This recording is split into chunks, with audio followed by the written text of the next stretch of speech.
Cars are expensive and it is very easy to make bad automotive financial decisions. And so I want to tell you about my worst one. I lost $30,000 in 15 months of ownership of a 2018 Infiniti Q50. Let's talk about it.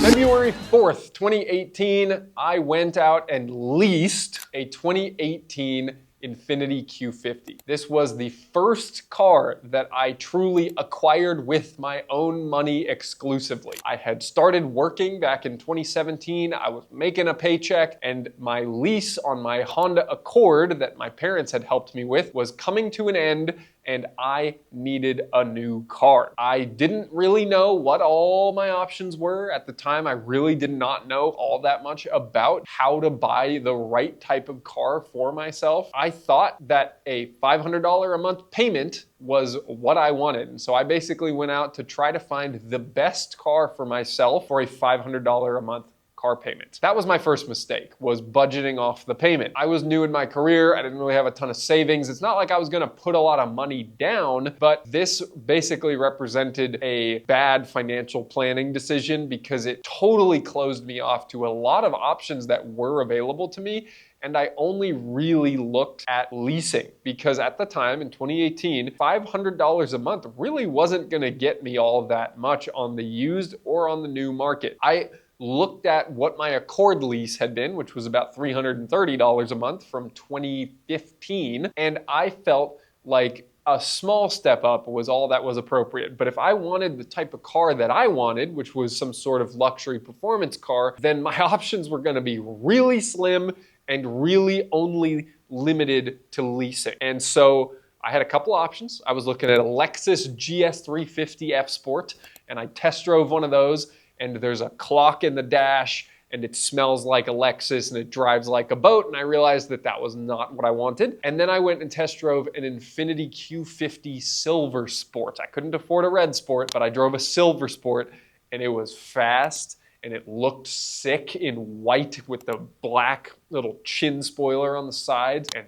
that is what I wanted. And so I went back into the dealership. I had a specific trim level that I wanted that had the Bose sound system. And I said, I want this car at a $500 a month payment. And I thought that I was gonna be waiting 3 months for that car because I had 3 months left on my Accord lease. But they told me that they would pay off my Accord lease in the form of a smaller down payment on the Infiniti. And automotive finance at new car dealerships is a huge game. There are so many levers that they can pull to really manipulate the numbers and show you numbers that are exactly what you want to see, that it just can work out in a lot of scenarios, but you don't always know the real value that you're getting. And that became very clear to me as I got through this lease. I got the car. I absolutely loved the car. I started modifying it very quickly as I got into my own car passion. 2 weeks after I got it, I went on a mountain drive with it and I was reminded, it was the first time in a long time that I had really gotten familiar with a performance car and I loved it. And it really was the exact thing that I needed at that time to get me back into cars and get me into the passion that I've had since I was a little kid. I then decided it needed modification. And so I lowered it, I put wheels on it, I put sway bars on it, I got a strut bar, yellow tint for the fog lights, plasti dipped a bunch of chrome. I did a lot of things to make that car look a little bit cooler in a lot of ways, but remember, it was a lease. And I began building a huge book of experience with this car. And I'm not gonna go through all of it, but basically the bullet points are, I learned how to do donuts, I learned how to do burnouts, I street raced, I went to tons of car meets. I really got into my own car passion with this Infiniti Q50. Granted, it was a brand new car at the time that I was doing all this in, a $50,000 Infiniti, no less. That, in retrospect, was kind of irresponsible for me to do as a 22, 23-year-old kid. Then, I also had a ton of personal milestones with this car. I broke up with the girlfriend that I was seeing 2 weeks after I got this car because she really didn't like that car, and that was one of the many friction points that we had that caused us to break up. Then I got with another girl, and then I broke up with her as well, and it was this experience of going through a relationship with this car, and the car was with me for a lot longer than both of those relationships were. And then I met my wife in a first date with my wife that went really well and had this great experience, and the drive home was so exciting, and I have all these great memories with this car. But I also was racking up the miles way faster than a lease will allow. If you don't know the sort of mileage that you are going to be putting on a car, and it ends up being a lot,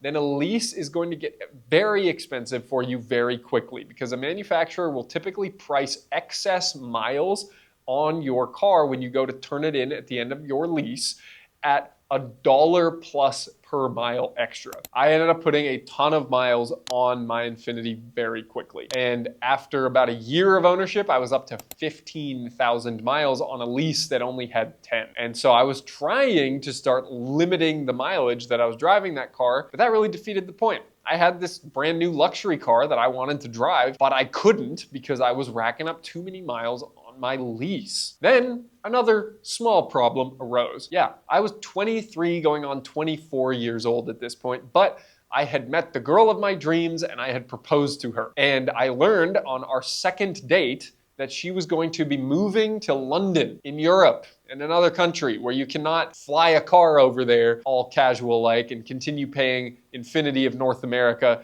for your lease and then return it at the end. That was not going to happen. And so if I wanted to move to London with her and get rid of my $500 a month payment, I would have to get rid of the car early. I had a 3-year lease, and at the time when I got it, I thought that during those 3 years, I would have some continuity in my life. But as a early 20s guy, that is just not something you should ever predict.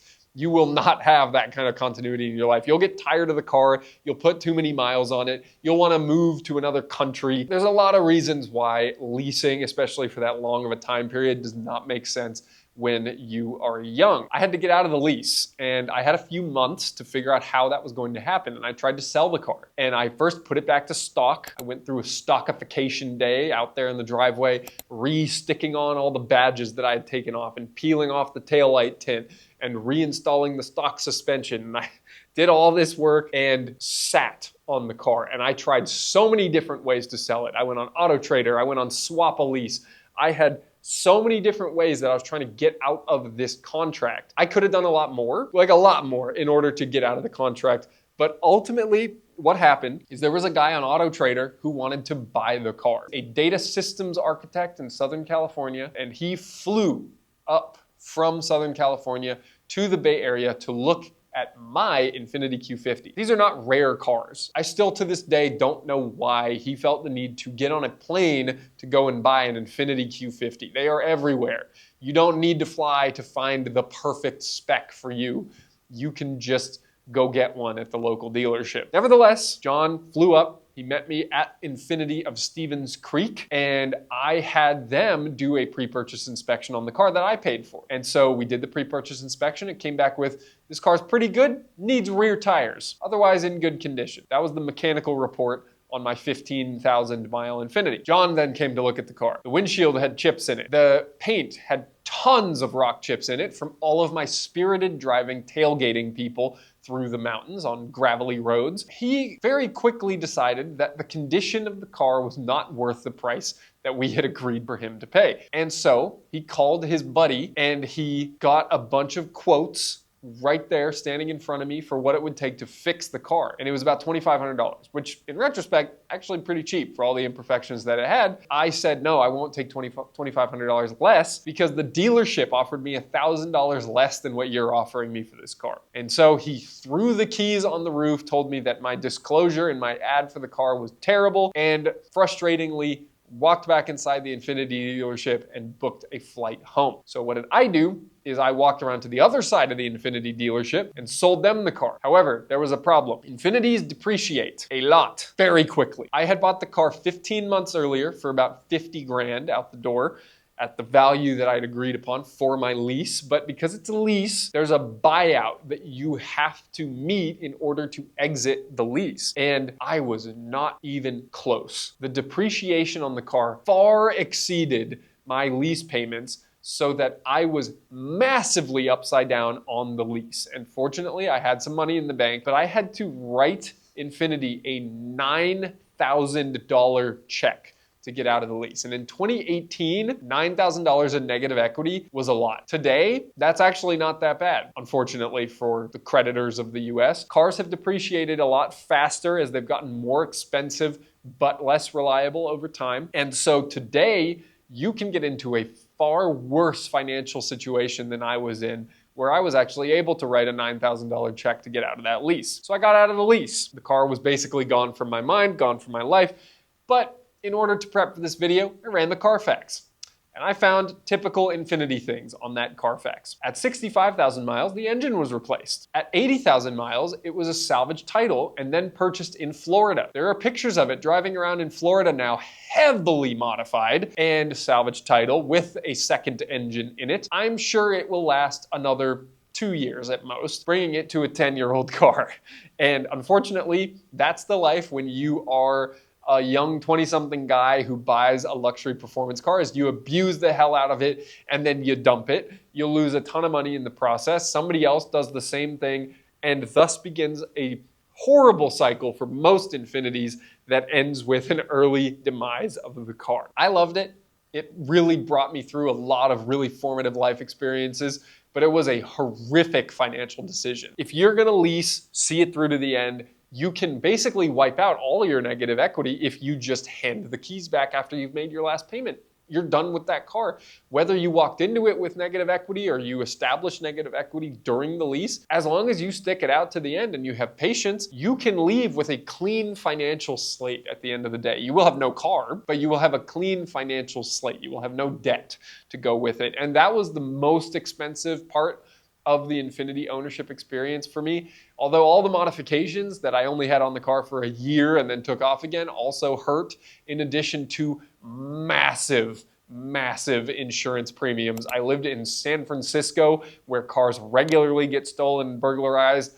I parked it in a valet parking garage that cost $300 a month. I was 23 years old. I was making good money, but I had $1,300 a month in overall car expenses, and my rent was only $1,100 a month. And I always told myself that I would pay more for a car than I would for my housing because I'm that passionate about cars. But after the 6 months or so of eating a pound of chicken and roasted potatoes every day for lunch, because that's all I could afford while I drove my Infiniti, I was glad when I got a raise and it became a bit more comfortable. But that is my worst automotive financial decision. Feel free to leave yours in the comments, get subscribed if you're not, and stay driven.